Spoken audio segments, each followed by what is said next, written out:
মুক্তির রাস্তা যিনি দেখিয়ে দেন সেই কৈবল্য দাত্রী মহামায়া তিনি পরীক্ষা নেবেন। সেই পরীক্ষায় যদি উত্তীর্ণ হওয়া যায় তখন তিনি গোবিন্দের কাছে নিজে হাতে পৌঁছে দেবেন, প্রভু যে পাশ করে গেছে আপনি একে আপনার ধামে নিয়ে যান। কেমন নামাচার্য হরিদাস ঠাকুরের নাম আমরা সকলেই অবগত, যিনি 3 লক্ষ নাম করতেন। সেই হরিদাস ব্রহ্ম হরিদাস, তিনি ব্রহ্মা। গোবিন্দের করুণা হলো, তাই বললেন, হে ব্রহ্মা, আমি যখন এই ব্রজধাম ছেড়ে নবদ্বীপ ধামেতে উপস্থিত হব, সেই নবদ্বীপ বিহারী গৌর হরিরূপে জগৎ জীবকে প্রেম দেব, তখন তুমি জগৎকুলে জন্মগ্রহণ করবে, নাম হবে হরিদাস। 3 লক্ষ নাম তোমার জিহ্বায় নৃত্য করবে। অন্তিম সময়ে তুমি আমার অঙ্কে আরোহিত হয়ে সেই পরম ধাম যাত্রা করবে। সেই হরিদাস ঠাকুর তিনি যখন নাম গ্রহণ করছেন 3 লক্ষ, মায়া দেবী পরীক্ষা করতে চলে এসছেন। একেবারে অতি সুন্দরী মোহিনী রূপ ধারণ করে নবযৌবন সম্পন্ন সেই হরিদাসের কুটিরে এসে বসলেন মায়াদেবী। আর মায়াদেবী বিবিধ প্রকার এই জগতের বিষয় ভোগে ভোলানোর চেষ্টা করতে লাগলেন। 1 দিন 2 দিন 3 রাত্রি ব্যতীত হল। মায়াদেবীকে বললেন, দেবী, আমি যে সংকল্প করেছি 3 লক্ষ নাম, সেই 3 লক্ষ নাম পুরা না করে আমি তোমার ইচ্ছা পূর্তি করতে পারি না। তুমি বসো, এখানে নাম শোনো। এইরকম একজন নয়, লক্ষ হীরা তিনিও এসেছিলেন, আর মায়াদেবী স্বয়ং এসেছিলেন। 3 দিন অন্তে মায়াদেবী হরিদাসের কাছে ক্ষমা চাইলেন এবং বললেন, হরিদাস, তুমি যে সত্যই হরির দাস, সেই হরির দাসকে আমিও বিপদগামী করতে পারি না। আমি অন্য কেহ নয়, আমি মায়া। আমি যার মায়াতে মোহিত হয়ে এই জগতের এমন কেহ নাই যে ভগবানকে ভুলে যায় না, কিন্তু আমি স্বয়ং মায়াও তোমাকে মোহিত করতে পারলাম না। অতএব তুমি সেই ভগবত কৃপা লাভ করবার অধিকার। মায়া পর্যন্ত পরীক্ষা নিলেন এবং সেই পরীক্ষায় উত্তীর্ণ হলে হরিদাসকে স্বয়ং মায়াদেবী ভগবত কৃপা পাওয়ার জন্য আরো এগিয়ে দিতে লাগলেন। সেই জন্য এটি মহামায়ার ধাম, দেবী ধাম, এর ঊর্ধ্বে মহেশ ধাম, ব্রহ্মধাম, বৈকুণ্ঠ ধাম, তারপরে গোলক ধাম। সেই দেবী ধাম উত্তীর্ণ না হওয়া পর্যন্ত আমরা উপরে যেতে পারি না। সেই উত্তীর্ণ কি করে হলো? কৃষ্ণ কৃপা হবে যখন, তখন এই দেবী তিনি স্বয়ং ওই জীবাত্মাকে পার করে। অতএব আমরা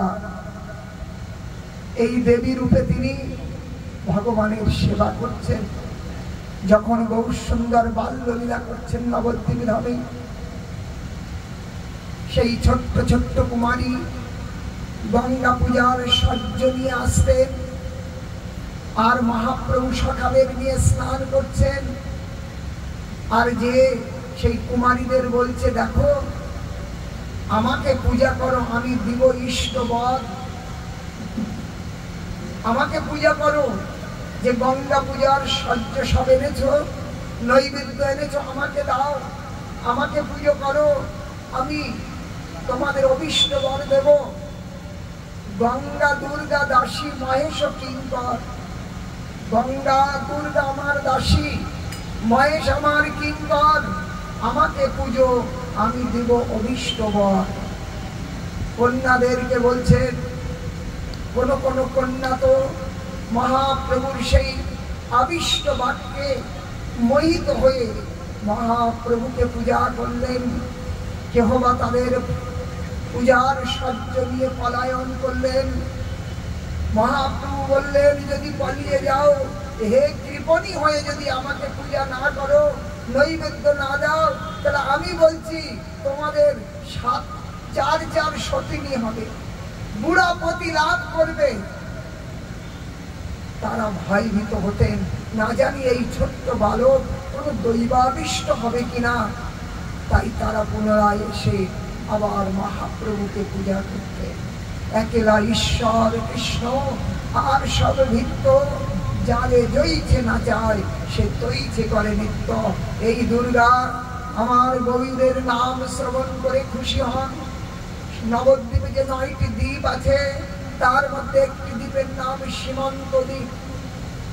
অন্তর্দ্বীপ মায়াপুর, সীমন্ত দ্বীপ, মধ্যদ্বীপ, কোলদ্বীপ, ঋতুদ্বীপ, জন্মদ্বীপ, মদদ্রম দ্বীপ, রুদ্রদ্বীপ, এই 9টি দ্বীপ, এর মধ্যে সীমন্ত দ্বীপ। এই সীমন্ত দ্বীপে সেই হরগৌরী যখন জানতে পারলেন কলিতে পাবন স্বরূপ শ্রী চৈতন্য প্রকট হবেন নবদ্বীপ ধামে, সেই নবদ্বীপ ধামে যে আরাধনা করতে লাগলেন হরগৌরী। এবং এই যুগে নয়, এটা সত্য যুগের কথা। ওই নবদ্বীপ ধামে তারা আরাধনা করতে লাগলেন। সেই সময় আমার সেই শ্যাম সুন্দর গৌর সুন্দর রূপে প্রকটিত হল হরগৌরীর সম্মুখে। সেই কুঞ্চিত কেশ, ত্রিকচ্ছ বসন, একেবারে সুন্দর স্বর্ণদ্যুতি গৌর সুন্দরকে দর্শন করে ওই চরণের ধুলি পার্বতী সিঁথে লাগিয়েছিলেন, মস্তকে লাগিয়েছিলেন। সীমন্ত মানে মায়েরা যে সিঁদুর পরেন, সেকে সীমন্ত বলা হয়। ওই ধুল নিয়ে ওই সীমন্তে লাগিয়েছিলেন এবং গৌর দর্শন করে সেই স্থান আর পরিত্যাগ করে যান নাই। শিব পার্বতী নিত্য সেই গৌর ধামকে আশ্রয় করলেন এবং গৌর আরাধনা করে গৌরের কৃপা লাভ করলেন। সেই ধামের নাম হলো সীমন্ত দ্বীপ, যেখানে হরগৌরী নিরন্তর বিরাজমান। সেই হরগৌরী তারা গৌরের গুণ শ্রবণ করে আনন্দিত হন, গৌরের প্রসাদ পেয়ে আনন্দিত হন। গৌর ভক্ত দেখলে তাদের বড় আনন্দ হয়। হ্যাঁ, শিব পার্বতী যদি কোনো শুদ্ধ গৌর ভক্ত, শুদ্ধ হরি ভক্ত পুজো করে, বলুন দেখি তাদের কত আনন্দ হবে। সেই গৌরী জগন্নাথ ক্ষেত্রে তিনি বিমলা দেবী রূপে প্রকটিতা।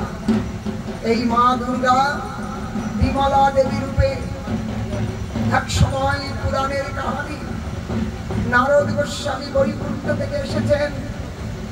বৈকুণ্ঠ থেকে ভগবান নারায়ণের অধরামৃত একটু পেয়েছেন।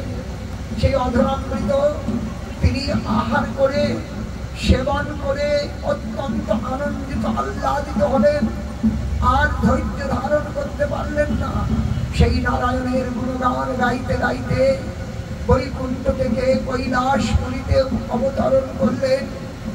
শঙ্কর ভগবানের সম্মুখে নৃত্য গীতে মত্ত হয়েছেন। ভগবান শঙ্কর বললেন, প্রভু আজকে আপনার এত উন্মত্ততা, এত প্রেম। বললেন, আজকে যে আমি সেই প্রভু নারায়ণের অধরামৃত পেয়েছি। শঙ্কর ভগবান বললেন, একটু আমার জন্য রাখো নাই? বললেন, এই হাতের কণায় একটু লেগে আছে, সামান্য একটু অধরামৃত। শঙ্কর ভগবান সেইটুকু নিয়ে তিনি খেয়ে ফেললেন। তার প্রেম উদয় হলো, আনন্দের শেষ নাই। মা পার্বতী যখন দেখলেন শিব ঠাকুর আজ অত্যন্ত আহ্লাদিত হয়ে অষ্টসাত্ত্বিক বিকারে বিকারান্বিত হয়ে আজ গোবিন্দ গুণগানে মেতে উঠেছেন। পার্বতী জিজ্ঞাসা করলেন, প্রভু এইরকম আনন্দ তো ইতিপূর্বে কখনো দেখি নাই, এত আনন্দ কেন? বললেন, জানো পার্বতী, আজকে আমি যে গোবিন্দের অধরামৃত পেয়েছি, তাই সেই অধরামৃত আমি সেবন করে আর নিজেকে সামলাতে পারছি না। পার্বতী বললেন, প্রভু আমি তো তোমার অর্ধাঙ্গিনী, তাহলে আমি যদি অর্ধাঙ্গিনী হই তাহলে ওই প্রসাদ কিঞ্চিত হলেও সেই কিঞ্চিতের অর্ধেক আমার পাওনা কিনা?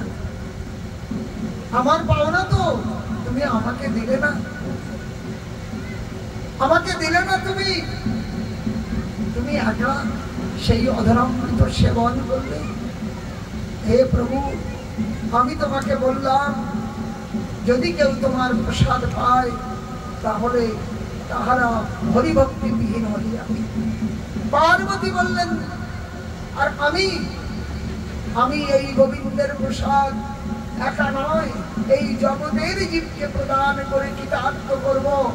যে সেই প্রসাদ পাবে, প্রসাদ সেবন করিতে হয় সকল প্রপঞ্চ জয়, ত্রিভুবন জয় করতে পারবে এই মহাপ্রসাদকে।